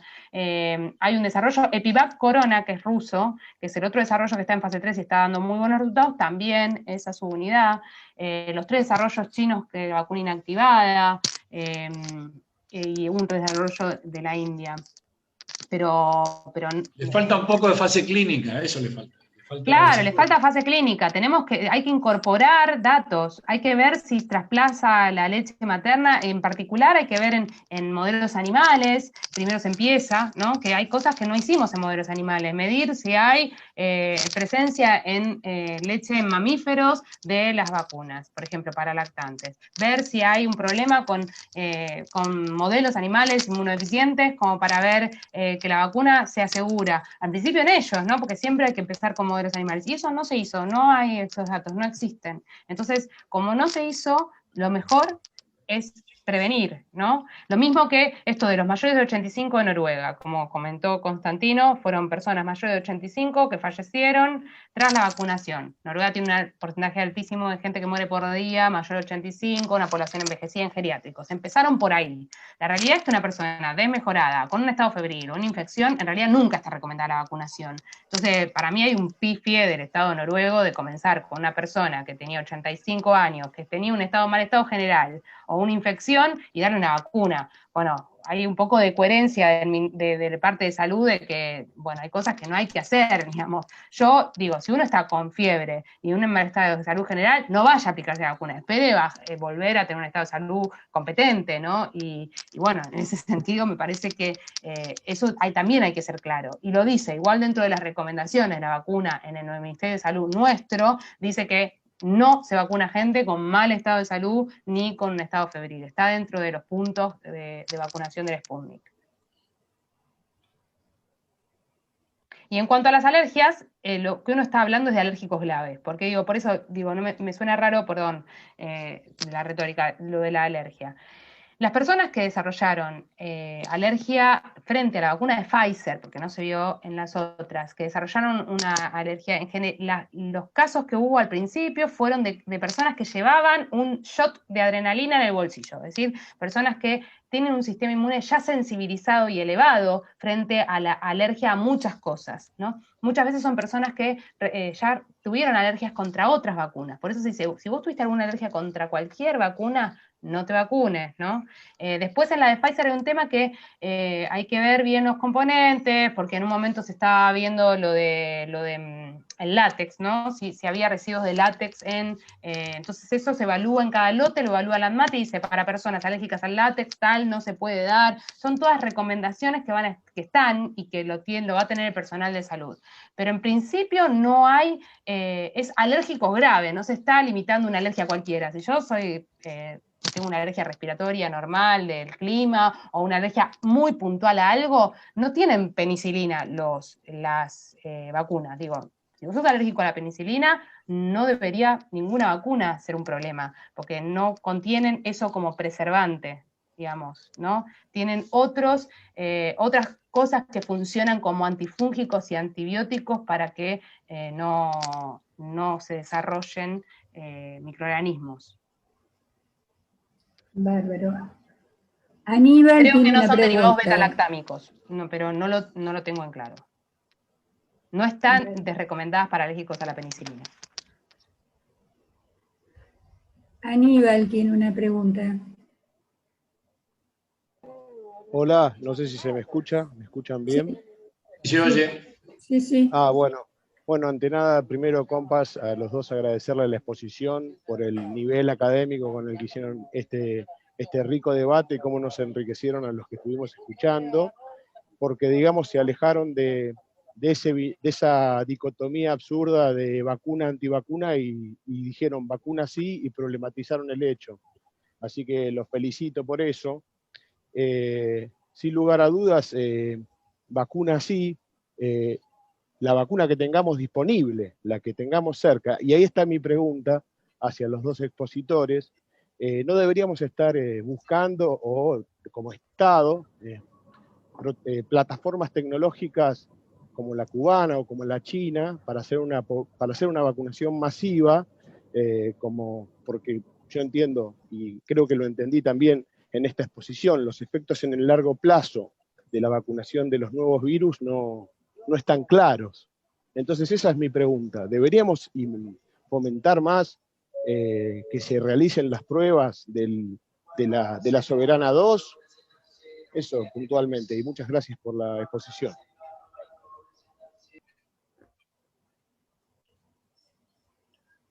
Belén lo dijo claramente, pero no tenemos un modelo de cooperación público-público, en primer lugar, y después tampoco tenemos uno de cooperación público-privado. Y hace 30 años que para esto. Pero sí, claro que habría que hacer eso, y Belén te lo va a explicar mejor que yo cómo podría hacerse. No, yo creo que vos también tenés los argumentos, igual Constantino. A ver, para mí sería ideal que podamos tener una soberanía latinoamericana, pero es una opinión personal, ¿no? El hecho de que podamos cooperar con Cuba y hacer con una perspectiva de desarrollo local, a sabiendas que además, bueno, Cuba ofrece el desarrollo para el mundo, no es que lo va a patentar. Pero bueno, tendríamos que tener primero que los cubanos tienen que creer y nosotros también, ¿no? En ese sentido. Y después tenemos desarrollos locales similares al cubano, o incluso con más cantidad de antígenos, como el desarrollo de Juliana Casataro en la UNSAM, como el desarrollo de la Universidad Litoral, otro grupo de la Universidad Litoral. Hay de partículas lentivirales también de Hugo Luján en Córdoba, pero están más atrasados. El más avanzado por ahora es el de Juliana, que está pasando las pruebas preclínicas, pero el tema es, todo es cuestión de plata y todo es cuestión de inversión y de entender que el desarrollo vacunal es soberanía. ¿Por qué lo digo? Porque nosotros producíamos el 98% de las vacunas del calendario de vacunación antes de la dictadura. Y post dictadura empezamos a detrimentar, hubo menos cantidad de presupuesto asignado, hasta llegar a no producir ninguna durante el gobierno de Macri. Ninguna, digo ninguna, cero. Volvieron a producirse la vacuna de la fiebre hemorrágica argentina en la sede de Pergamino el año pasado. Se reactivó la planta para producción de esa vacuna, que además es necesaria localmente. Pero hace falta mucha inversión y una decisión política, sobre todo, de que esto suceda, ¿no? La reivindicación del desarrollo público de medicamentos y vacunas es una reivindicación de hace mucho tiempo. Yo, en particular, tuve el honor de conocer a Martín Istúriz, y con el que intercambié mucho también en la Academia de Medicina. Martín, bueno, hemos compartido muchas charlas con él, que fue un gran promotor de la producción de medicamentos y vacunas. Martín falleció hace 2 años, pero yo creo que el legado de él está en nuestra generación, y nosotros vamos a seguir peleando por eso, porque entendemos que es necesario. La Argentina ha participado de desarrollos de fase 3, no es la primera vez que lo hacemos. Lo hicimos para la fiebre hemorrágica argentina, pero pidiendo la contraparte de que nos den el saber cómo. Y hoy generamos esa vacuna en la planta de Pergamino, porque a pesar de que el desarrollo se realizó en Estados Unidos, nosotros sabemos cómo hacerla. Si vamos a hacer un convenio con alguna empresa extranjera, necesitamos también ser soberanos en cuanto a las exigencias, ¿no? Y si no, tenemos que invertir en desarrollos locales, porque de lo contrario nos pone en una situación muy compleja para debatir frente al mundo. Imagínense que suceda que se cierran las fronteras y no tenemos acceso al 98% de las vacunas que compramos afuera, porque no se desarrollan en la Argentina las vacunas que recibimos, y eso es un problema. Tenemos la capacidad científica, tenemos la capacidad médica de llevar adelante ensayos clínicos. Bueno, falta que haya una inversión en la industria, en el Estado, se puede hacer, existe la misma Albras, Instituto Biológico de La Plata. Hace falta que tomen más profesionales y que inviertan en tecnología. De lo contrario, es imposible tener un convenio, incluso con Cuba, para desarrollarlo acá, porque no tenemos la maquinaria. Gracias, compañeros. Esa es la respuesta que quería escuchar. Hay varias preguntas. Hay una pregunta de Ceci que pregunta si la vacuna puede dar encefalitis viral como efecto adverso o es fake. Yo lo que estuve viendo durante todos los desarrollos es que hubo 2 casos de mielitis transversa. Uno fue en realidad, ¿cómo se llama? La enfermedad esta neurodegenerativa. Esclerosis múltiple, aparentemente. Gracias, esclerosis múltiple, que fue un caso de esclerosis múltiple y un caso de mielitis transversa, en particular con la vacuna de Oxford AstraZeneca, ¿no? Esos 2 casos se frenaron el ensayo clínico, se investigó. El de esclerosis múltiple está esclarecido, el otro entiendo que no le encontraron ninguna razón de la vacunación y continuó el ensayo. Pero fueron esos solos 2 casos que podrían ser esporádicos si no debido a la vacunación, porque los voluntarios son voluntarios, ¿no? Si hubiera algún caso más, ya dijeron que de haber un caso más en particular con esa vacuna, directamente queda fuera de juego. Hay una vacuna que ya está fuera de juego, que es una vacuna australiana, que en particular es una vacuna a partículas. No es que no quedaron vacunas afuera. Esta, ¿por qué? No porque fuera insegura, sino porque generaba anticuerpos anti-HIV, que cruzaban con los ensayos que nosotros hacemos para determinar si una persona tiene o no SIDA. Las personas no se infectaban, no estaban infectadas de HIV, sin embargo, cuando le hacían un test de HIV daba positivo. Entonces era un peligro, porque no podías distinguir entre la persona si estaba vacunada o si estaba enferma. Con lo cual, los voluntarios empezaron a dar positivo para HIV por la forma en la que estaba diseñada la vacuna. Así que esa sí se dio de baja. Silvia Guiglia tiene una pregunta. Hola, buenas tardes. Gracias, Belén. Gracias, Constantino. Nos trajeron noticias hasta de los últimos 10 minutos y ahí se ve el compromiso de ustedes con el tema. Le pido a los organizadores que lo más pronto posible manden el link para volver a escuchar mucha información. Y bueno, y entre tarde, tal vez esta pregunta ya fue contestada, pero traigo un comentario. Me pasaba a mí, a mis vecinas y mis tías también, que al principio de toda esta pandemia, cuando el presidente salía a explicar y ponía en comparación algunos datos, esto era verdaderamente tranquilizador para muchas personas Y en este sentido te quiero preguntar, Constantino, ¿por qué crees vos que no se comunica? O, en todo caso, ¿qué debiéramos o qué pudiéramos hacer los distintos agentes de salud, agrupaciones, etcétera, para que esto acontezca de otro modo? Yo te diría que lo primero es tener claro, digamos, qué se quiere comunicar. Es decir, la etapa que vos señalás de explicaciones, digamos, con datos, bueno, fue una etapa inicial, fue una etapa que también, en la medida que la pandemia evolucionó y se modificaron o alteraron esos datos, también fue usado para claramente, digamos, atacar las medidas iniciales. Yo soy un convencido que sin esas medidas iniciales Argentina hubiera estado en un estado sanitario de catástrofe muy rápidamente. Lo digo categóricamente, pues conozco la condición del sistema de salud público y privado y de seguridad